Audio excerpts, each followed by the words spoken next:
पूर्णिमा व्रत कथा। द्वापर युग में एक बार यशोदा मैया ने श्री कृष्ण से कहा कि तुम तो पूरे संसार के पालन करता हो, आज तुम मुझे कोई ऐसा व्रत बताओ जिसके करने से किसी भी स्त्री को विधवा होने का भय न रहे और जिससे मनुष्य की सभी मनोकामनाएं पूर्ण हो। तो श्री कृष्ण बोलते हैं, हे माता, आपने बहुत ही सुंदर प्रश्न पूछा है। मैं आपको इसके बारे में विस्तार पूर्वक बताता हूँ। सौभाग्य प्राप्ति के लिए महिलाओं को 32 पूर्णमासियों का व्रत करना चाहिए और जिससे इनकी सभी मनोकामनाएं पूरी होती हैं और इन्हें सौभाग्यवती होने का आशीष मिलता है। अब मैं आपको इससे जुड़ी हुई कथा सुनाता हूँ। इस भूमंडल पर एक अत्यंत प्रसिद्ध राजा चंद्रहास से पालित अनेक प्रकार के रत्नों से परिपूर्ण कातिका नाम की एक नगरी थी। वहां पर धनेश्वर नाम का एक ब्राह्मण रहता था और उसकी स्त्री अति सुशीला और रूपवती थी। दोनों ही उस नगरी में बड़े प्रेम के साथ रहते थे। घर में धन धान्य आदि की भी कमी नहीं थी, लेकिन उसको एक बड़ा ही दुख था कि उसकी कोई संतान नहीं थी। इस कष्ट में वह अत्यंत ही दुखी रहते थे। एक दिन एक बड़ा तपस्वी योगी उस नगरी में आया। वह योगी उस ब्राह्मण का घर छोड़कर अन्य सब घरों से भिक्षा लाकर भोजन किया करता था, लेकिन रूपवती से भिक्षा नहीं लिया करता था। एक समय वह किसी अन्य घर से भिक्षा लेकर गंगा के किनारे पर जाकर भिक्षान्न को प्रेम पूर्वक खा रहा था। तभी धनेश्वर ने योगी को देखा और अपनी भिक्षा के अनादर से दुखी होकर बोला, हे योगी, हे महात्मा, आप सब घरों से भिक्षा लेते हैं परंतु मेरे घर की भिक्षा कभी भी नहीं लेते, इसका कारण क्या है? योगी ने कहा कि निसंतान के घर की भिक्षा पापियों के अन्न के तुल्य है और जो पापियों का अन्न खाता है वह भी पापी ही हो जाता है। क्योंकि तुम निसंतान हो, अतः पापी हो जाने के भय से मैं तुम्हारे घर की भिक्षा नहीं लेता हूँ। धनेश्वर यह बात सुनकर अपने मन में बहुत दुखी हुआ और हाथ जोड़कर योगी के पैरों में गिर पड़ा तथा अंतर्भाव से कहने लगा, हे महाराज, यदि ऐसा है तो आप मुझको पुत्र प्राप्ति का कोई उपाय बताइए। आप सर्वज्ञ हैं, मुझ पर अवश्य ही कृपा कीजिए। धन की मेरे घर में कोई कमी नहीं, परंतु पुत्र न होने के कारण मैं अत्यंत ही दुखी हूँ। आप मेरे इस दुख का हरण करें और आप समर्थवान हैं। यह सुनकर योगी कहने लगे, हे ब्राह्मण, तुम चंडी देवी की आराधना करो। और घर जाकर उसने अपनी स्त्री से सब वृत्तांत कहा और स्वयं तप के लिए निमित्त वन में चला गया। वन में जाकर उसने चंडी देवी की उपासना की और उपवास किया। चंडी देवी ने 16वें दिन उसको स्वप्न में दर्शन दिए और कहा, हे धनेश्वर, तुमको पुत्र होगा परंतु वह 16 वर्ष की आयु में ही मृत्यु को प्राप्त हो जाएगा। यदि तुम दोनों पति पत्नी 32 पूर्णमासियों का व्रत करोगे, विधि पूर्वक करोगे, तो वह दीर्घायु होगा। जितना तुम्हारा सामर्थ्य हो उतने आटे के दिए बनाकर शिवजी का पूजन करना और पूर्णमासी का व्रत रखना। प्रातःकाल होने पर इस स्थान के समीप ही तुम्हें एक आम का वृक्ष दिखाई देगा। उस पर चढ़कर एक फल तोड़कर शीघ्र ही अपने घर चले जाना और अपनी स्त्री से सब वृत्तांत कहना। जब वह श्री शंकर का ध्यान करके उस फल को खा लेगी, तब भगवान शंकर की कृपा से वह गर्भवती हो जाएगी। जब वह ब्राह्मण प्रातःकाल उठा तो उसने उस स्थान के पास ही एक आम का वृक्ष देखा जिस पर एक आम का फल लगा हुआ था। उस ब्राह्मण ने उस आम के वृक्ष पर चढ़कर उस फल को तोड़ने का प्रयत्न किया, परंतु कई बार प्रयत्न करने पर भी वह वृक्ष पर नहीं चढ़ पाया। तब उस ब्राह्मण को बहुत चिंता हुई और वह विघ्न विनाशन श्री गणेश जी की वंदना करने लगा और बोला, हे दयानिधि, आप अपने भक्तों के विघ्नों का नाश करके उनके मंगल कार्यों को सिद्ध करने वाले हो, दुष्टों का नाश करने वाले हो, रिद्धि सिद्धि देने वाले हो। आप मुझ पर कृपा करके इतना बल दे कि मैं अपने मनोरथों को पूर्ण कर सकूं। इस प्रकार गणेश जी की प्रार्थना करने पर उनकी कृपा से धनेश्वर वृक्ष पर चढ़ गया और उसने एक अति सुंदर आम का फल देखा। उसने विचार किया कि यह वरदान से मिला फल है, यहाँ कोई और अन्य फल दिखाई नहीं देता। तब धनेश्वर ब्राह्मण ने जल्दी से उस फल को तोड़कर अपनी स्त्री को लाकर दिया और उसकी स्त्री ने भी अपने पति के कथन अनुसार उस फल को खा लिया। उसके पश्चात वह गर्भवती हो गई। देवी जी की असीम कृपा से उनके यहाँ एक अत्यंत ही सुंदर पुत्र हुआ जिसका नाम उन्होंने देवीदास रखा। माता पिता के हर्ष और शोक के साथ वह बालक शुक्ल पक्ष के चंद्रमा की भांति बढ़ने लगा। भवानी की कृपा से वह बालक बहुत ही सुंदर, सुशील, पढ़ने में भी बहुत निपुण हो गया। चंडी देवी की आज्ञा अनुसार माता पिता ने 32 32 पूर्णमासी का व्रत रखना प्रारंभ कर दिया, जिससे उनका पुत्र दीर्घायु हुआ। और 16 वर्ष लगते ही देवीदास के माता पिता को बड़ी चिंता हुई कि कहीं उनके पुत्र की इस वर्ष में मृत्यु न हो जाए। इसीलिए उन्होंने अपने मन में विचार किया कि यदि यह दुर्घटना उनके सामने हो गई तो वह सहन नहीं कर पाएंगे।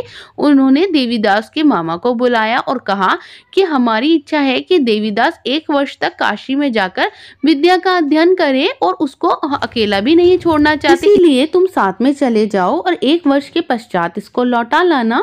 सब प्रबंध करके उसके माता पिता ने काशी जाने के लिए देवीदास को एक घोड़े पर बिठाकर और उसके मामा को उसके साथ विदा कर दिया।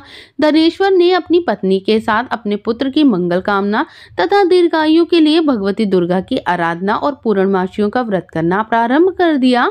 इस प्रकार 32 पूर्णमासियों का व्रत पूरा किया और कुछ समय के पश्चात एक दिन दोनों मामा भांजे एक मार्ग में रात्रि बिताने के लिए किसी ग्राम में ठहरे हुए थे। उस दिन उस ग्राम के ब्राह्मण के अत्यंत सुंदर, सुशीला, विदुषी और गुणवती कन्या का विवाह होने वाला था। जिस धर्मशाला के अंदर वर और उसकी बारात ठहरी हुई थी, उसी धर्मशाला में देवीदास और उसके मामा भी ठहरे हुए थे। संयोगवश कन्या को तेल आदि चढ़ाकर मंडप आदि का कृत्य किया जा रहा था, लेकिन लगन के समय वर को धनुर्वात यानी कि एक ऐसा वायु रोग जिसमें शरीर धनुष की तरह झुककर टेढ़ा हो जाता है, हो गया।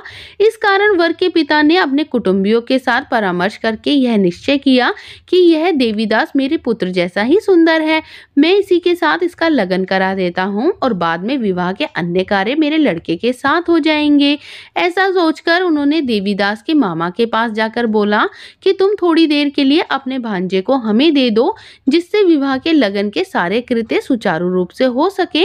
तब उसका मामा कहने लगा कि जो कुछ भी कन्यादान के समय वर को मिले वह सब आप हमें दे दिया जाए तो मेरा भांजा आपकी बारात में दूल्हा बन जाएगा। यह बात वर के पिता ने स्वीकार ली और उसने अपने भांजे को वर बनने के लिए भेज दिया।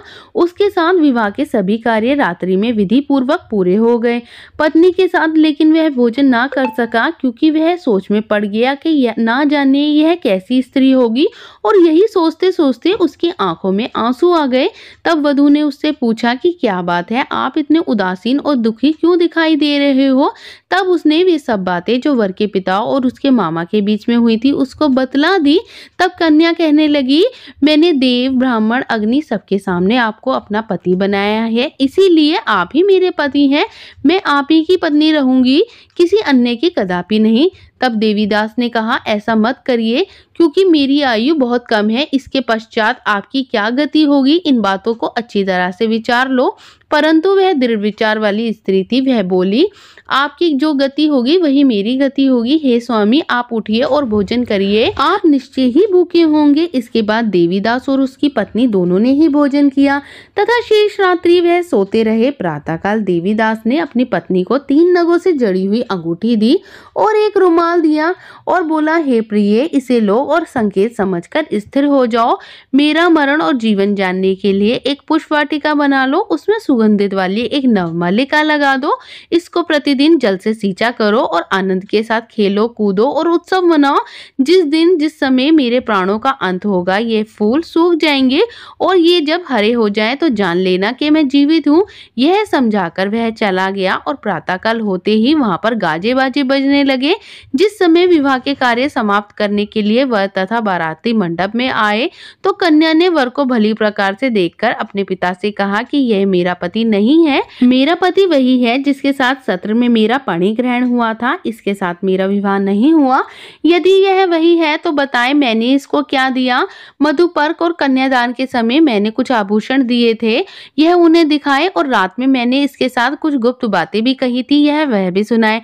पिता ने उसके कथन अनुसार वर को बुलवाया गया और कन्या की यह सब बातें सुनकर वह कहने लगा कि मैं कुछ भी नहीं जानता। इसके पश्चात वह लज्जित होकर वहां से चला गया और सारी बारात भी अपमानित होकर वहां से लौट गई। भगवान श्री कृष्ण बोले, इस प्रकार देवीदास काशी विद्या अध्ययन के लिए चले गए और जब वहां कुछ समय बीत गया तो काल प्रेरित होकर एक सर्प रात्रि में उसको ढसने के लिए वहां पर आया, पर उस विषधर के प्रभाव से उसके शयन का चारों ओर विष से विषैला हो गया, परंतु व्रत के प्रभाव से उसको काट नहीं पाया, क्योंकि पहले ही उसकी माता ने 32 पूर्णिमा का व्रत कर रखा था। इसके पश्चात मध्य रात्रि में स्वयं काल वहां पर आ गए, उसके शरीर से प्राणों को निकालने का प्रयत्न करने लगे, जिससे वह मूर्छित होकर पृथ्वी पर गिर पड़ा। भगवान की कृपा से उसी समय पार्वती जी और भगवान शंकर जी भी वहां पर आ गए। उसको मूर्छित दशा में देखकर पार्वती जी ने भगवान शंकर से प्रार्थना की कि हे प्रभु, इस बालक की माता ने पहले ही 32 पूर्णिमा का व्रत किया था और इसके प्रभाव से हे भगवान इसके प्राणों को दान दे दे।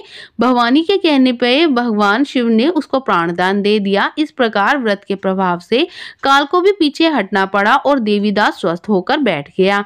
उधर उसकी स्त्री काल की प्रतीक्षा किया करती थी। जब उसने देखा कि पुष्प वाटिका में पत्र पुष्प कुछ भी नहीं रहे और उसको अत्यंत आश्चर्य हुआ कि जब वह वैसी की वैसी हरी भरी हो गई तो वह जान गई कि वह जीवित हो गए। यह देखकर वह बहुत प्रसन्न हुई और मन में अपने पिता से कहने लगी कि पिताजी, मेरे पति जीवित हैं, आप उनको ढूंढना शुरू करें। जब 16 वर्ष व्यतीत हुए तब देवीदास भी अपने मामा के साथ काशी से चल दिया। इधर उसके ससुर भी उसे ढूंढने के लिए अपने घर से जाने ही वाले थे कि वह दोनों मामा भांजे वहां पर आ गए। देवीदास को आता देखकर उसका ससुर बड़ी ही प्रसन्नता के साथ उसे अपने घर ले आया। उस समय नगर के निवासी भी इकट्ठे हो गए और उन सब ने निश्चय किया कि अवश्य ही इसी बालक के साथ ही इस कन्या का विवाह हुआ था। जब बालक को जब कन्या ने देखा तो पहचान लिया और कहा कि यह तो वही है जो संकेत करके गया था। तदुपरांत सभी कहने लगे, भला हुआ यह आ गया। सब नगरवासियों ने आनंद मनाया और श्री कृष्ण जी कहने लगे, इस प्रकार धनेश्वर 32 पूर्णिमाओं का व्रत करने के प्रभाव से पुत्रवान हो गया।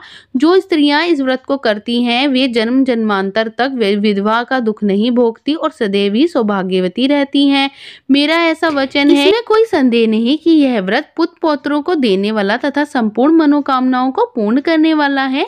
32 पूर्णिमाओं का व्रत करने से व्रती की सब इच्छाएं भगवान शिव जी की कृपा से पूरी होती हैं। तो इस तरह कथा पूर्ण हुई और उसके पश्चात भगवान को भोग लगाइए और आरती कीजिए।